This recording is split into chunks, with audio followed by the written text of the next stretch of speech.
Hi hello അസ്സലാമു അലൈക്കും. ന്യൂഹ വ്ളോഗിൻ്റെ പുതിയൊരു വീഡിയോയിലേക്ക് എല്ലാ കൂട്ടുകാർക്കും സ്വാഗതം. എന്തൊക്കെയുണ്ട് എല്ലാവരെയും വിശേഷങ്ങൾ? സുഖമല്ലേ? ഞങ്ങൾക്കും സുഖമാണ്.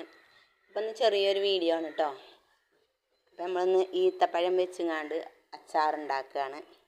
അപ്പോൾ വെളിച്ചെണ്ണ അല്ല കേട്ടോ ഒഴിച്ച് കൊടുക്കണത്, നല്ലെണ്ണയിലാണ് ഉണ്ടാക്കുന്നത്. അപ്പോൾ വീഡിയോ കാണുന്നവരൊക്കെ ഒന്ന് സബ്സ്ക്രൈബ് ചെയ്ത് സപ്പോർട്ട് ചെയ്യുക. അപ്പോൾ ഞാൻ നല്ലെണ്ണ ഒഴിച്ച് കൊടുത്തേക്കണേ. ഇനി അതിലേക്ക് നമുക്ക് കടുകും ഉലുവയും പൊട്ടിക്കാട്ടോ. അപ്പോൾ കടുക് ഇട്ട് കൊടുത്തു. ഇനി കുറച്ച് ഉലുവ ഇട്ട് കൊടുക്കുക.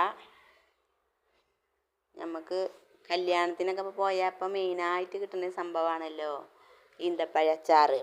അതേപോലത്തെ അതേ രുചിയിൽ തന്നെയാണ് കേട്ടോ. അപ്പോൾ നമുക്കൊന്ന് കണ്ടു നോക്കാം. അങ്ങനെ ഉലുവ പൊട്ടിക്കഴിഞ്ഞ് ഇനി നമുക്കതിലേക്ക് ബാക്കിയുള്ളതൊക്കെ ഇട്ടെടുക്കാം.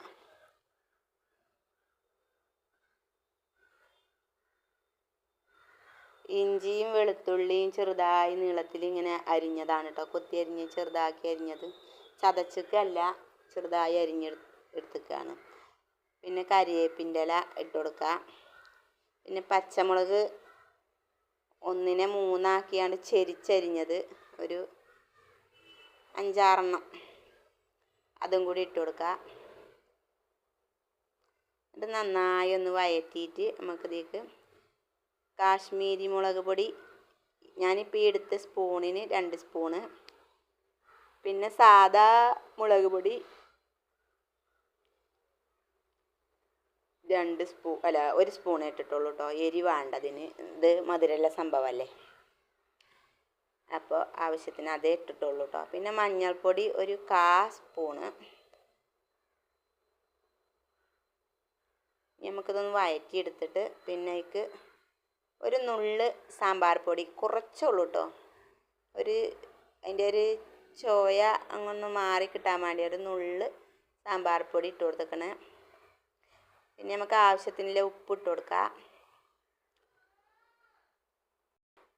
ഉപ്പും കൂടി ഇട്ടിട്ട് നന്നായി ഒന്ന് വഴറ്റിയിട്ട് നല്ലോണം ഒന്ന് വഴന്ന് വന്നിട്ട് നമുക്ക് ഇനി അതിലേക്ക്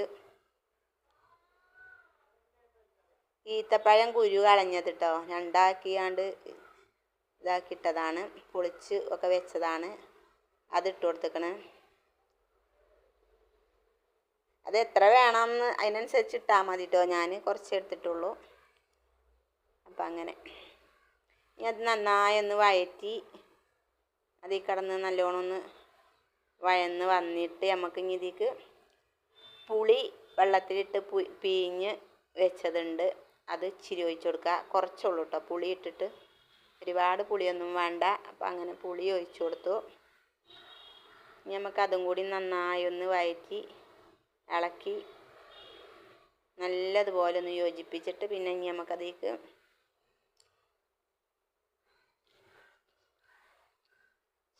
ശർക്കര ഒന്ന് കുത്തി ഇടിച്ചിട്ടുള്ളൂ കേട്ടോ. പിന്നെ അതങ്ങനെ ഇട്ട് കൊടുത്തേക്കാണ്. വലിയ അഴുക്കൊന്നും ഇല്ലാത്ത ശർക്കരയാണ്. അപ്പോൾ അത് കുറച്ച് 2 കട്ട, ചെറിയ കട്ട നോക്കിയാണ്ട്. മധുരം പിന്നെ ഈത്തപ്പഴത്തിന് തന്നെ ഉണ്ടല്ലോ, അപ്പോൾ അതിനനുസരിച്ച് കുറച്ചിട്ടാൽ മതി കേട്ടോ. അപ്പോൾ അതങ്ങനെ ഇട്ട് കൊടുത്തേക്കാണ്. പിന്നെ നമ്മൾ കറിയിൽ ഒക്കെ ഉപയോഗിച്ചിട്ട് നമ്മളെ കായ ഉണ്ടല്ലോ, അത് കട്ട കായാണ് കേട്ടോ, പൊടിയല്ല, കായം. അതും ഇച്ചിരി ഇട്ട് കൊടുത്തേക്കണേ.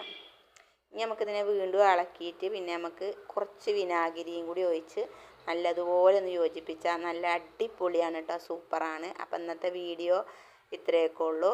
പുതിയൊരു വീഡിയോ ആയിട്ട് ഞങ്ങൾ വീണ്ടും വരും. അതുവരെ എല്ലാ കൂട്ടുകാർക്കും ബൈ ബൈ, അസ്സലാമു അലൈക്കും.